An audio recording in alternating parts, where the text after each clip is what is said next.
If you don't know, Saturday, about 100 Hamas gunmen broke through the barrier fence that separates Gaza from Israel, attacked civilians and military personnel in, I believe, about 5 locations. The most terrifying and the one that we know about was this music festival in a Nir Oz kibbutz in the Negev, which is a desert. I think estimates are around 200 people or 200, almost 300 people killed from that festival. About 130 people have been taken hostage. Some of them are military personnel, but also a lot of civilians, also American citizens, potentially dual citizens of Israel and the United States. And so let's just talk specifically from, let's talk about the hostages, but I guess I wanted, this is the biggest attack on Israeli civilians since the second intifada in 2000 to 2005. Or you've been working on this issue for a long time. This feels so different because of that. And in fact, it was pointing that out online for me that I guess was like the no-go zone to say, like, it's incredible how much attention this war is getting now because of the amount of Israelis who were killed. And yes, in egregious, when nobody believes in the civilian killing civilians, these are war crimes all around. But how does this feel different for you? And I guess what was your initial reaction to this, like how devastating that news was coming through? Well, I think my initial reaction, of course, was, oh, fuck. Like, we're going to see complete Israeli military massacring in Gaza, which we are, because there has been that consistently for years, as you pointed out, with, like you just said, much smaller fighting back from Palestinians. My initial reaction that I have been talking about a lot with other folks who are in Palestine or are in community with Palestinians is that our understanding of and support for resistance to occupation is not conditional and it's not theoretical, but it doesn't mean that we can or should celebrate, romanticize, or ignore the horrific forms of fighting back that often happen in these untenable situations, like in Gaza. And Jewish Currents published a piece about a little over a year ago, talking about the increase of Palestinian violent resistance, and all these studies that have been conducted directly relating it to all the different criminalization and violent attacks of and suppression of Palestinian nonviolent resistance. And so it is an equation that we know well. And we've seen Palestinian nonviolent protesters gunned down by Israelis. We've seen Palestinians and those of us who are in solidarity with them criminalized for supporting boycott and divestment. And we've seen Palestinian artists and academics banned or criminalized. I could go on and on. This is not to mention, and maybe Rayvon is going to talk about it, the direct investment in Hamas that Israel made since the 70s as a classic colonial divide and conquer strategy. And as a way to, as Ray was saying, try to undermine the much more inspiring and potentially liberating nationalist liberation struggle and the leaders there. So my initial reaction, it was also like, we've been trying to prevent this for years. We've been struggling to end the curse that is the Israeli occupation. And my initial reaction is Israel doesn't care about its citizens. We definitely know it is on a genocidal war path against Palestinians, but it makes decisions that jeopardize the safety of its own citizens, and always has. Yeah. And I mean, I think that, like, I thought Iran was invested in Hamas. Like, what are you guys talking about? What? Ray, do you want to take this one?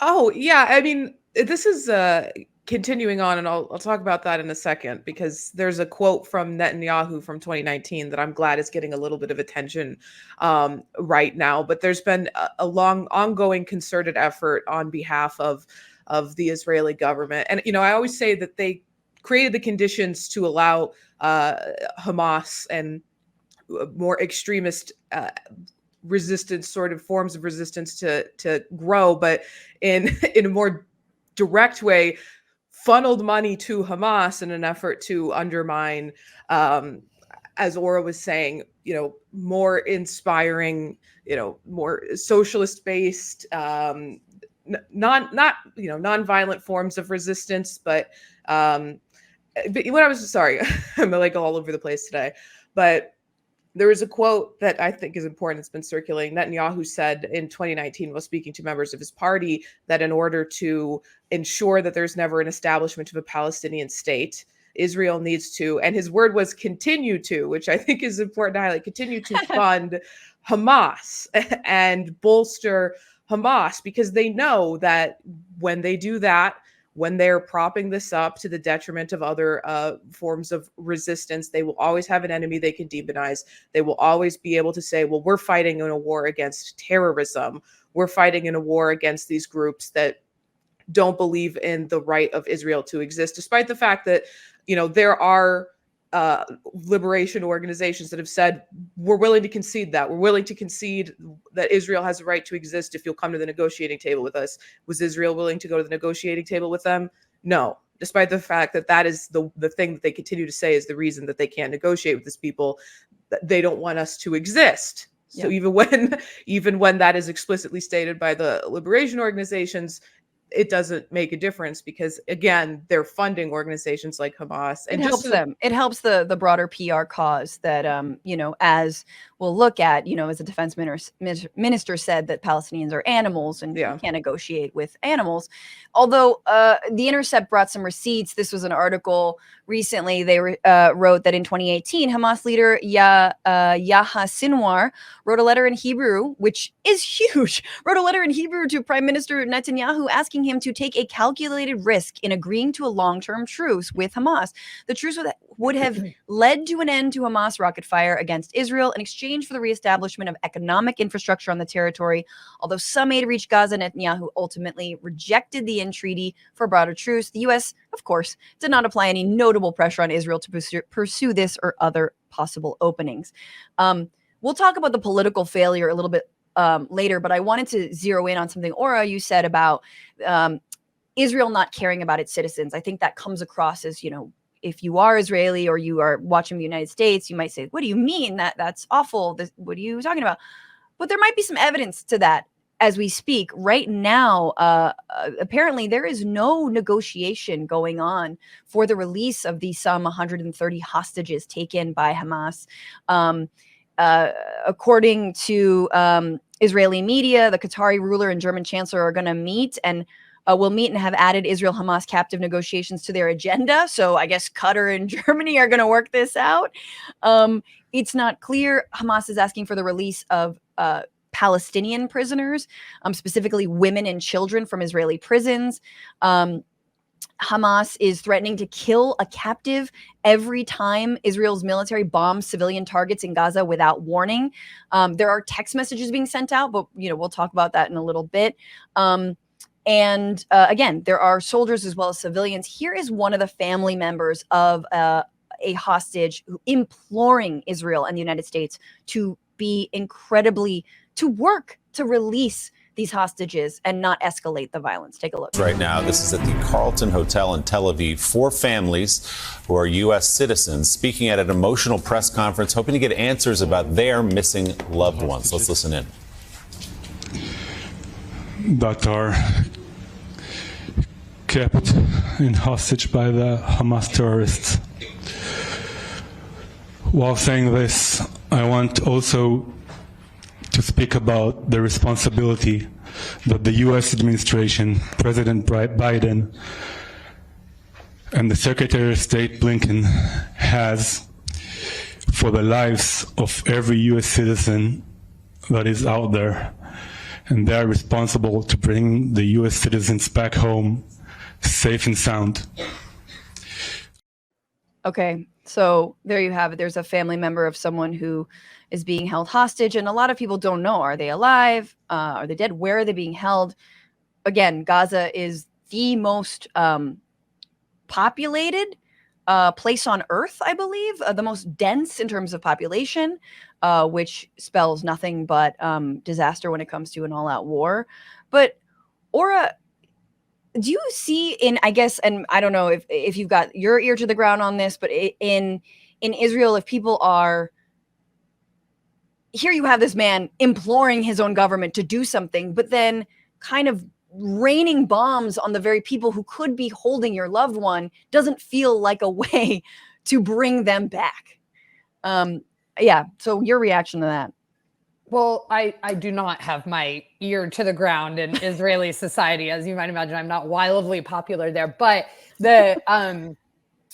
but what I would say is that what I have learned is that Egyptian mediation sources named that Israel's constant bombardment and airstrikes was preventing any kind of negotiation from happening. And so we are literally seeing, even if that was the only thing that we know, we're literally seeing this Israel investing all of its energy and resources into a response that is singularly focused on obliterating Gaza, and knowing that that is a blockage to any kind of hostage negotiation. So no matter how much, let's say there's some legitimate, opposition to negotiating with Hamas, if you were being strategic and cared, then you would figure something out. You would try to figure out how to prioritize those lives and accountability to those families.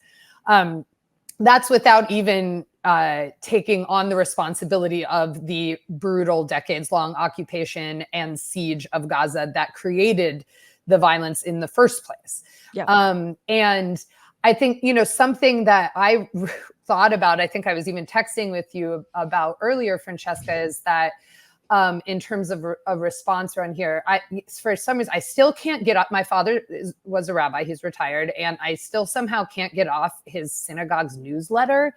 I don't, it's like spam. Like the DNC. Yeah, they're trolling me. Yeah, exactly. So I get this message and I saw what now I was saying, it was so depressing because of course there's thousands of these synagogue letters going out, I'm sure, all over the world.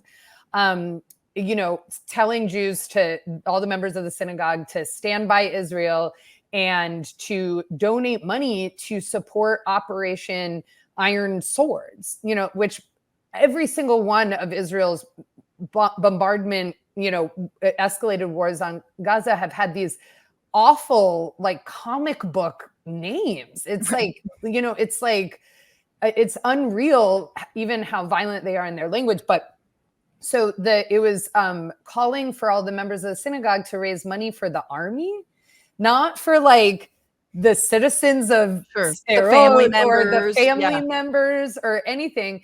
And then what was deep is like, I've been, receiving the people in my networks calls for fundraising that are for like Palestine humanitarian medical aid.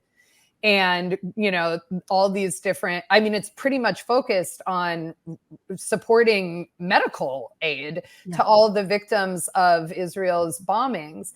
And what's so wild to think is that, not that I ever would, but if I were calling on the response to be raising money to support the fighters on that side, I'd be arrested.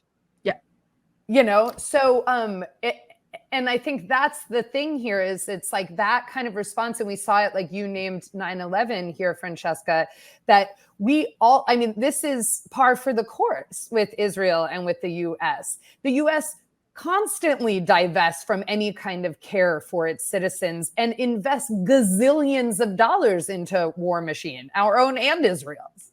Yeah. You know, so I think this is just like a very real time example of that being, like you said, the operating principles and priorities of the government. What's going on, Frantifa? If you haven't already, subscribe to this channel right now. Hit that button. And also, you can become a patron and support the show every single week. Get access to bonus episodes and exclusive merchandise. Patreon.com/Bitchuation Room. Do it.